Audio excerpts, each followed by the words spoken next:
My boyfriend, 30, has a son, young grammar school age. He was a toddler when we started our relationship. His mother didn't want me to be involved in the care of their child, and she and I have never really seen eye to eye. In the beginning, it went really well, and his son was here every other week. But the older he got, the less time he was with his mom, and he's with us 100% now, since his mom was arrested a year ago. In the beginning, we divided the chores and childcare equally. 4 months ago, my boyfriend got an opportunity to work on 3 projects, which could lead him to a big promotion. He's always working late, either from home or in the office. I've been doing all the chores and childcare since then. I cook, clean, get his son ready in the morning, and drop him off at daycare. The only thing my boyfriend has to do is get his son ready for bed. I told him last Friday that from Monday on, I won't be doing the childcare anymore. He got angry. He said that we're a family and we need to support each other. He told me he needed me right now and that I just needed to be patient. I replied that this was his son and he needed to do most of the childcare. I've been doing all of it, and it's not fair since he's the father. He then went into the other room, got his son and told him, "Mommy says she doesn't want to take care of you anymore," while pointing at me. I said to not call me that because I'm not his mother. And his son started crying. I, of course, comforted and apologized to his son because it wasn't my intention to upset him. My boyfriend is still mad and has been taking care of his son, but he won't speak to me. I didn't think this was unreasonable. He's the parent and needs to do more of the child care. And also, his mom doesn't even want me to be involved in childcare, so I'm already overstepping her wishes. My sister's on his side and says I'm at fault since he and I are a family now and he needs my support right now, and that the mother's wishes don't matter at all right now. Like, I don't think this was at all unreasonable, but I'm not sure if I was unreasonable here. Am I the idiot? Edit. I work, but I had to lower the number of hours to 20 to 28 hours per week. Mommy says she doesn't want to care for you anymore? Wow. He immediately went to emotional manipulation. Wow. How cruel can you be to take your anger at your partner out on a child? Whoa. He actually did that to his son? You need to break up with this man yesterday. Seriously, OP. He weaponized his child against you. How can you stand there and take it?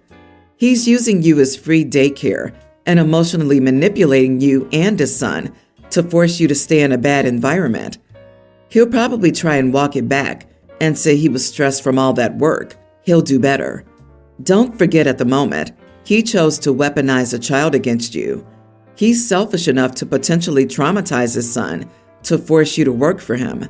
That's how little regard he has for either of you, beyond your use as free labor, when he's unhappy. And it's the kind of behavior you can expect if he's ever upset or stressed again. Woman, wake up. Bio mom doesn't get an opinion. She's in jail. I wouldn't involve myself in this headache. 2 years and you've not adopted the kid in your heart? Leave. You know you want to, but now you have this idiot manipulation for a reason. Everyone's the idiot here. The more you lie to yourself, the more this situation will suck. Your boyfriend's trying to trap you with guilt.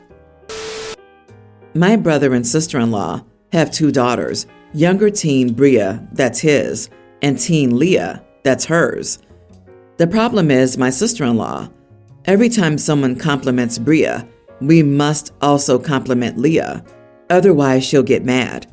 For example, suppose I tell Bria that she's very talented in something. In that case, sister-in-law will interrupt me and say, "But isn't Leah also very talented?" It's annoying. I can't say a single word to my niece until I say it to Leah too. A few days ago, we were at their house and the girls were getting ready to go to a party. Bria was looking absolutely gorgeous, so I told her, "Oh my God, Bria, you look gorgeous." Sister-in-law interrupted me again and said, "But isn't Leah very gorgeous?" I finally snapped and said, "No, she's not." She looked at me shocked and said, "What the heck is wrong with you to say that?" I told her I didn't want to say that, but I answered truthfully since she wanted to know. If she thinks her daughter's gorgeous, then she should tell her, but she can't expect people to compliment her. Now she thinks I'm an idiot. Am I? You are the idiot. Assuming that Leah heard what you said. She's a teen girl. That could seriously hurt her self-esteem. It's a crappy way to get back at your sister-in-law by making Leah hurt. It is also true that yes, you shouldn't have to compliment Leah every time you compliment Bria, but she's a teenager, and teens that age are sensitive and always looking for validity in who they are and how they look. In the end, though, I'd expect an adult to handle that situation better without hurting a teen's fragile self-esteem. You said it yourself. The problem is my sister-in-law. So why did you make it Leah's problem and force her to be the casualty in your problem with sister-in-law? Is it just me, or does OP give the impression that she only ever compliments Bria? She only refers to Bria as her niece, while Leah is just sister-in-law's daughter. Given her obliviousness and cruelty, I think maybe sister-in-law has had enough, prompting her to be nicer to her other daughter for a good reason. OP, you were cruel. You should have said, of course both girls are beautiful, but it's not a competition, and I don't have to compliment everyone each time. It's ridiculous. Agree. It sounds like Leah's been around since she was 2 years old. If OP still can't see her as family, then something is majorly wrong. If my family treated my stepdaughter like that, I would be livid with them. I've been there more than her actual father for most of her life, and to me, she's my daughter. I know that a blood bond still changes the dynamic, but there is infinite room for love in a kid's heart, and it shouldn't be the adults limiting it. I feel bad for the other niece, because she's his niece, not their brother's stepdaughter. My son has been referring to us by our first names, or otherwise sarcastically as sir or ma'am, since he was a teenager, and it's something I've always despised. I had hoped he would outgrow this phase, but unfortunately, it's been his habit for over 2 decades now. My husband and I are present on a cross-country trip and have stopped for a few days to visit our son and his partner. While we were present, they were discussing plans they have with his partner's family, who live in the area. My son asked his partner to let mom and dad know we'll be over by 3 p.m. on Monday, in reference to his partner's parents. At first, I was in a moment of shock before the wave of emotions overtook me, and I started to cry. No one offered to comfort me for a while before my son-in-law asked me if I was okay or needed anything. I decided to be open with them and explain how it hurt me that my own son refuses to call me mom, but will happily do so to someone else. I feel like he even made a point to do so right in front of me. Meanwhile, my husband just decided to step outside because it's too overwhelming for him when I cry. My son just asked me to calm down and even felt it necessary to tell me I could either collect myself or otherwise we were free to leave. He seems to think I was so emotional as a ploy to manipulate him rather than an honest display of how I feel. I just don't know what happened to my once sweet little boy. Am I the idiot for crying when I learned my son calls his in-laws mom and dad when he calls us, his parents, by our names? You are the idiot. Here's the thing. There's a reason he calls you by your first name. And to keep it up for 20 years, not just in a moment of teenage attitude, means it's a big, important reason that would have been impossible for a healthy person to miss. You need to stop having an emotional outburst, which everyone, even your husband, is clearly tired of, and honestly evaluate yourself. Get a professional therapist to help you dig through it all and to help you work on emotional regulation and self-awareness. In the meantime, work to minimize the impact of your outburst on other people. Don't wait for your husband to leave the room. Leave before you start leaking. Take a walk, journal, quietly reflect, and return when you're ready to interact with people in a healthy, non-coercive way. Reminds me of my narcissistic mother-in-law. She would play the victim card and woe is me whenever things didn't go her way. Your husband leaves to avoid dealing with whatever drama you just instigated, and your son is so over it and lets you know to fix yourself or leave. His partner was probably taken aback by your outburst and over-the-top reaction. Your son didn't wake up one day and decide to call you and your husband by your first names. So what happened? Lady, what's the missing reason that you're not telling us? Usually kids don't do this out of spite for 2 decades. There is a very valid reason that you don't seem comfortable telling. Also, given your son's reaction, he seems to have emotionally distanced himself from both of you, probably for the same reason why he started calling you by your names. Usually for a kid to abandon their blood relatives and choose strangers as their new family, a lot of bad crap has to happen. If we asked one of our children a question or to do something, my husband wanted them to say yes, no, sir or madam. My husband insisted on that with our children to help them learn manners. When we would ask our son not to call us by our first names, he would revert to that, knowing full well we couldn't claim to be upset with him over it. He was a teenager then, and he never gave me a true answer as to why he stopped calling us mom and dad.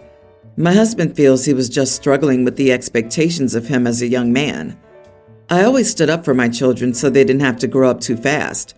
I was the one who stood up for my son when he decided to decline the USNA, and while my husband was disappointed at the time, he's now very proud of everything our son has accomplished while enlisted. My husband wanted all of his children to attend the USNA, as he did, and as his father had, but our youngest son broke the mold in more ways than one.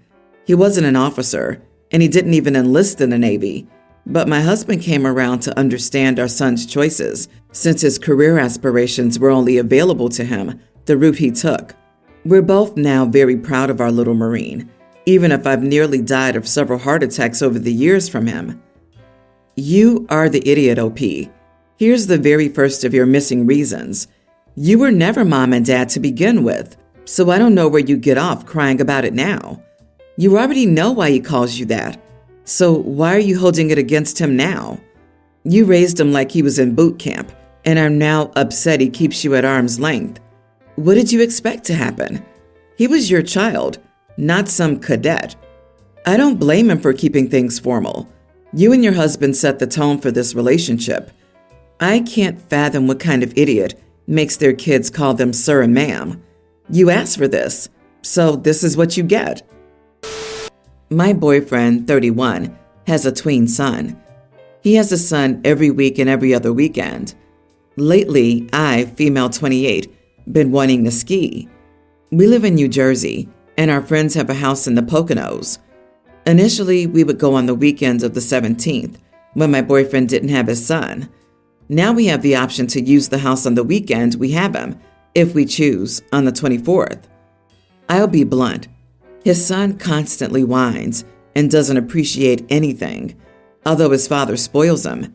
He's extremely immature for his age, and I feel bad for getting bothered by it at times because he does have ADHD. I wanted to include him, so I asked my significant other if he thought he would like skiing. My significant other told me he spoke with his son, and he seemed uninterested in the trip, and even a tad scared. He would rather play video games.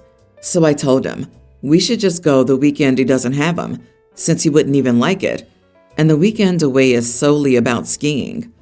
My significant other is now trying to make me feel bad, saying it's wrong if we go away without him, and is this how it's going to be when we move in together?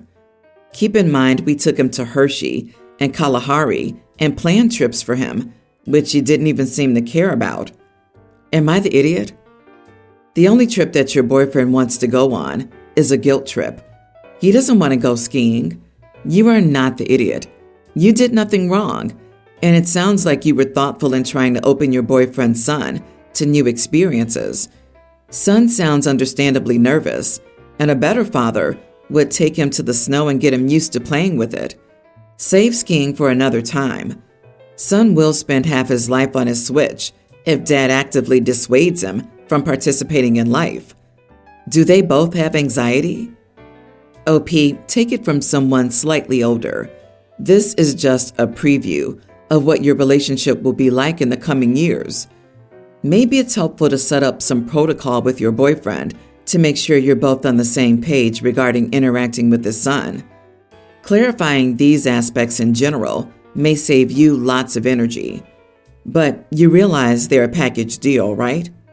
Do you hope to spend the rest of your life with someone whose kids you hate? You already think he spoils his kid. It is how it's going to be if you move in together.